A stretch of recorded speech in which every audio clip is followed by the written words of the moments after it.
Hi, it's Dwyer, gamblersadvisory.com, a free site, bettingangle.us, a free site. Let's talk boxing. Let's talk about a special fighter. He might have the best punch pound for pound in a sport with punchers like Anthony Joshua, Deontay Wilder, right? Agbe Ajaba, Zhang Jili. Understand, this guy, Naoya Inoue, the super bantamweight champion, has special power. We'll talk about what makes special power. And he's facing unbeaten Stephen Fulton. Right now, let's just lay it out there. But first, remember, the opinion you should follow should be your own. Just consider this video to be a second opinion from a complete stranger online. Now let's lay it out there. Stephen Fulton has already beaten Brandon Figueroa. Right? Figueroa is frustrating because he's a tall guy who gives up his height to crouch over and to be deep in the pocket. Right? He makes himself small because he likes to trade with you. He's nonstop pressure. So Fulton's fight style, and Fulton has a title. Folks, this is a unification match. Fulton's fight style is to box, back foot, lateral movement. He's not trying to knock you out. He KOs less than 40% of his opponents. Rather, when Figueroa came forward, Figueroa couldn't find him because Figueroa was looking for someone to pin on the ropes. And Fulton, boxer, slick, changing angles, movement, knows where he is at all times in the ring. Right? So just understand, Fulton realizes that he's in with an elite puncher. Both of these guys unbeaten. Fight taking place in late July. He knows he's going to be in with an elite puncher. But he's hoping that puncher is a Deontay Wilder type. What do I mean by that? Now let me pivot here and just say, Wilder's straight right hand is as good as any I have seen. Right? It's as good, quite frankly, as Manny Pacquiao's straight left hand. It's a game changer. It's a show stopper. The guys who've been fortunate enough to get off the canvas from Wilder's straight right hand are a shell of themselves. They're not able to continue. They've been diminished. Let me also point out, too, that Wilder is now learning in his mid-30s how to shorten that right hand so he doesn't extend it against Robert Helenius, his last fight. And you'll notice Helenius, right up until the millisecond before he gets hit with the right hand, is completely lucid. It's the first round. Right? Helenius is not dazed. He's not confused. He's not diminished. He's 100% himself. Just like Dominic Breazeale was when he fought Wilder. And when Wilder lands that shot, you'll notice Helenius cannot continue. This was in a fight in which he was doing well. Right? Can't continue. That's the power of Wilder's punch. But understand, Wilder can't really box you otherwise. One of the big mysteries for me personally, and I understand a lot of people are going to disagree with me, but one of the big mysteries for me personally is how judges sat down, saw Wilder's first fight against Luis Ortiz, and actually thought it was a competitive fight before Wilder started scoring knockdowns. I don't know how anyone sat down and watched Wilder against Gerald Washington and thought that fight was a competitive fight before Wilder started getting knockdowns. In other words, for Wilder, it's all or nothing. I believe the judges are fans like the rest of us. They get starstruck. Right? They're looking at fights and they're giving a guy rounds.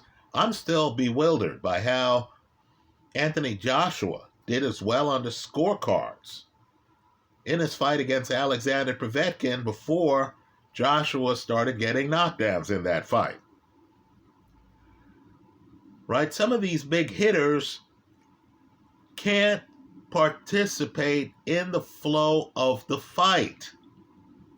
In other words, Luis Ortiz, particularly in the second fight, had to realize that as long as he stayed on his feet, he was going to win the match. He was badly outboxing Deontay Wilder.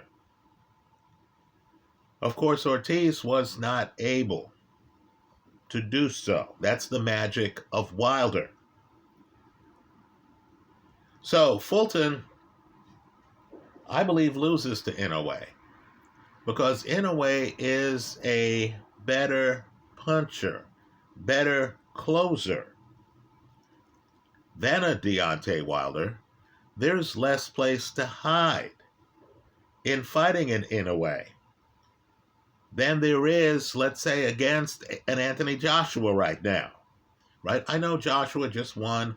He won on my scorecard, by the way, against Jermaine Franklin. Right? But understand, these guys, they really need the KO.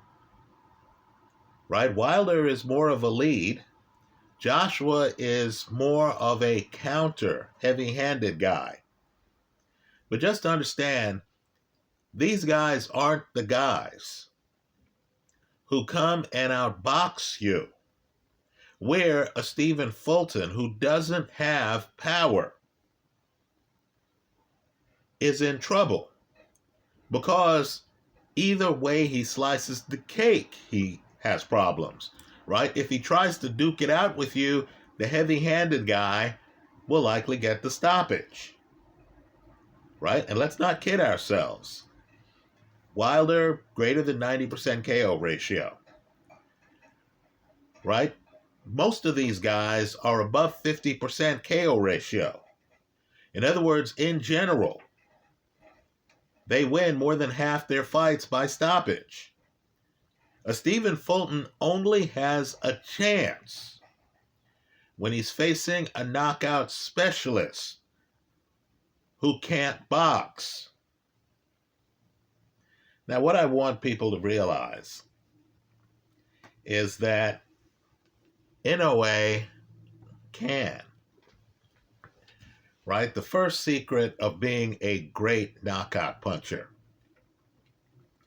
is to actually have boxing skills. Right? Let me go one step further. A big part of being a great knockout puncher is to not have the people around you know that you're a knockout puncher. In other words, the guy has to have so many boxing skills that you understand that he's going to win the fight unless the opponent does something risky. Right? And so, we don't consider Andy Ruiz, who stopped Joshua, right? Who stopped Dimitrenko, who just won a fight where he knocks down Luis Ortiz multiple times. We don't consider him to be a knockout puncher. Right? Combination punchers, for some reason, seem to get overlooked in the knockout conversation. We want to be dazzled by a guy with one punch knockout power. But just understand that there are many in the sport, who can tuck that one punch in the middle of a combination. So it might shock some people, given that Andy has fought some very good fighters. Joshua Twice, right? Chris Arreola, Luis Ortiz. That Andy has about a 59% knockout ratio, right? 37 fights, 22 knockouts, right? The reason we don't realize that Andy's getting stoppages is the same reason we didn't realize that Ray Leonard, another combination fighter, 62% KO ratio, right? 25 KOs in 40 fights in a career loaded with great opponents, right? Hearns, Hagler, Wilfredo Benitez, Roberto Duran, right? Ray Leonard had a KO percentage over 60. The reason we don't notice it is because Andy's hand speed, Ray's hand speed, their boxing ability, they cannot box you. The knockout seems to be secondary. It's a byproduct, right? Even though Ray is stopping people like the light heavyweight champion, Donnie Lalonde, we don't view him the way we view Thomas Hearns, right? Well, Inoue is interesting because Inoue can outbox you. Inoue is also interesting because he doesn't need a wind-up to hit you hard. In other words, he has built-in leverage, right? He's a Mariano Rivera type guy. You remember that major league relief pitcher who had an easy-going wind-up, but of course he was throwing in the mid-90s split-fingered fastballs, right? Whatever the easy-looking wind-up, the guy was throwing hard. That's Inoue. He doesn't look like he's swinging for the fences. He's a short puncher. Think Joe Louis, right? Where Joe Louis looks like he's just leaning into a guy, then the guy looks like he's been in a car crash, right? Inoue is the guy who I would say is the top puncher in all of boxing, right? When you look at him on his feet, I think of the heavyweight Ajaba. Ajaba has to have his feet a certain way, right? The stars have to align. The weather has to be perfect for him to throw his big punch, which is huge. Right now, by contrast, Inoue looks like he is just sparring with you. I don't know how else to put it. Right? He comes over, he looks like he's just sparring with you. He looks like he's just trying to win the round. Then you notice he'll lean into a shot. And folks, just like that, off a short punch, the other guy is diminished, doesn't know what hit him, gets off the canvas, may or may not know where he is. To me, Stephen Fulton has little chance of winning this fight. He's going to try to move. He's going to try to win rounds on his back foot. He's going to try to make Inoue come to him. He's going to try to make Inoue miss. Folks, just understand, when a guy is throwing short punches, that's what Inoue does. Short, heavy punches. And when a guy is as light on his feet as Inoue, right, he can get leverage literally in a millisecond. That strategy doesn't work because Inoue is going to be on his front foot.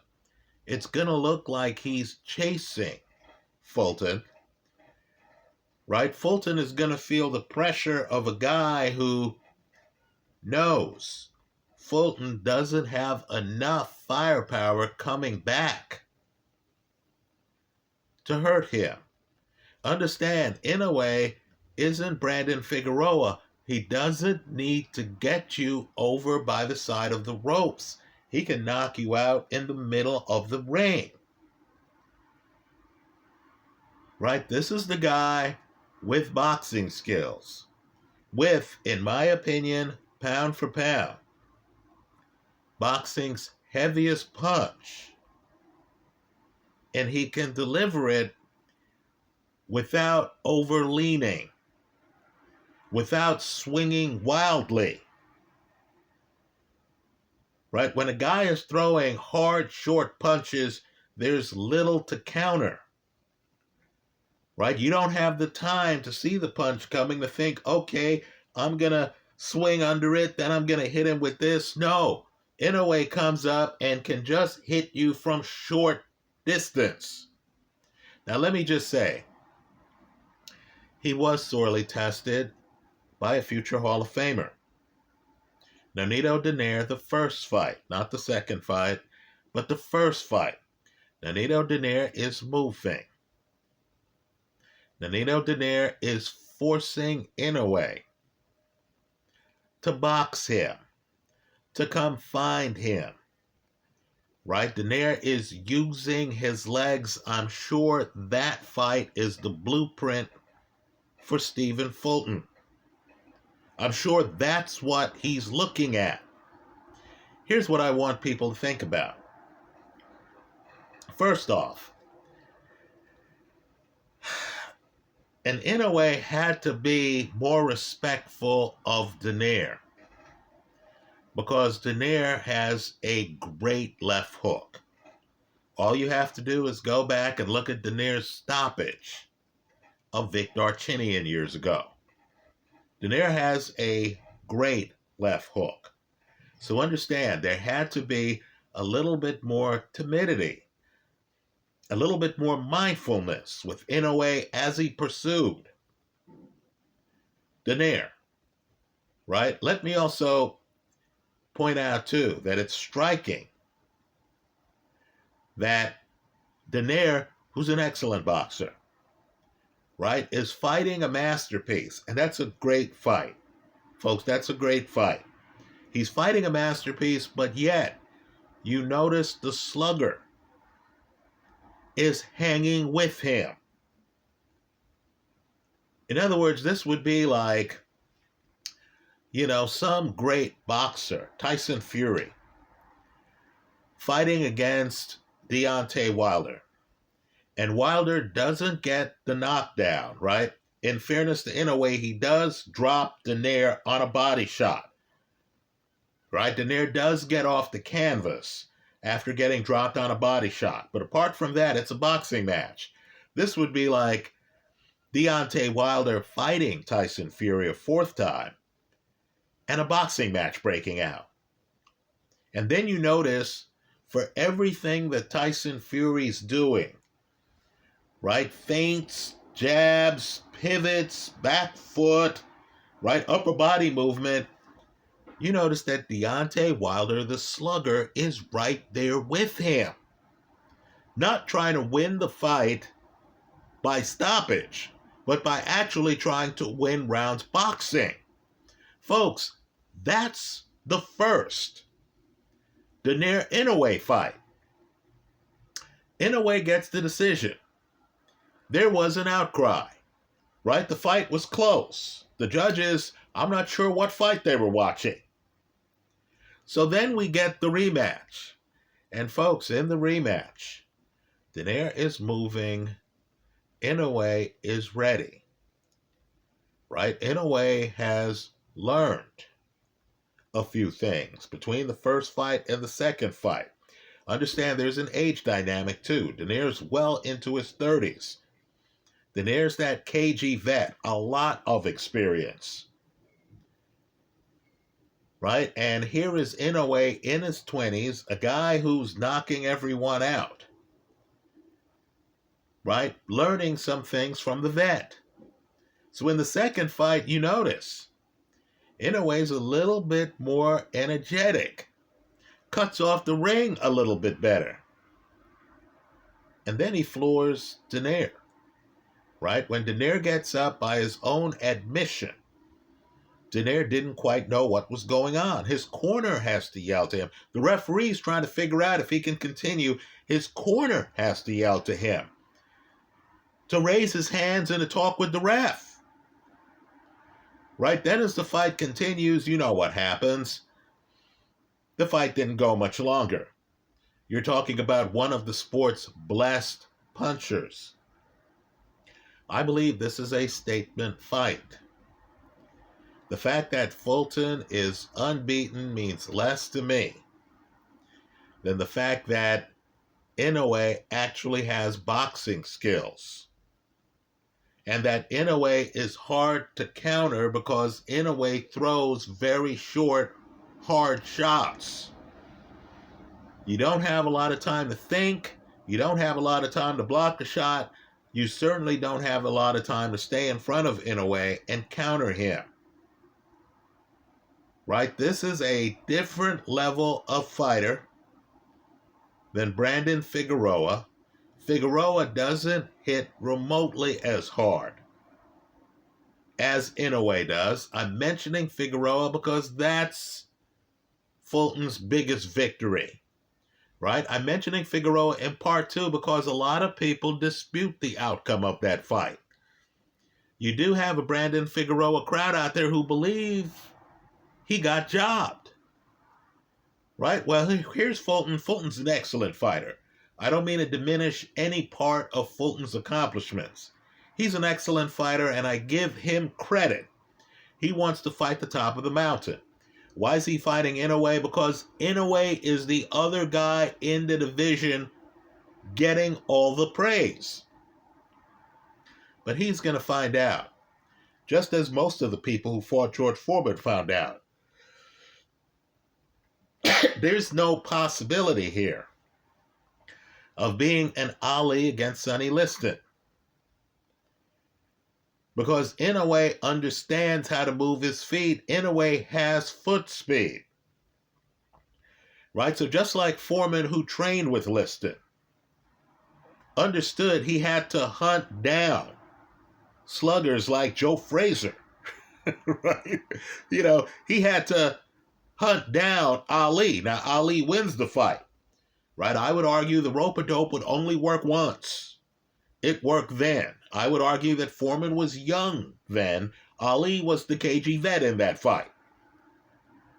Right? But just understand, when a slugger understands the need to engage you, to box you, to have volume, and to win rounds, unlike Deontay Wilder has in the past, then if you're a back foot mover hoping to win on slickness,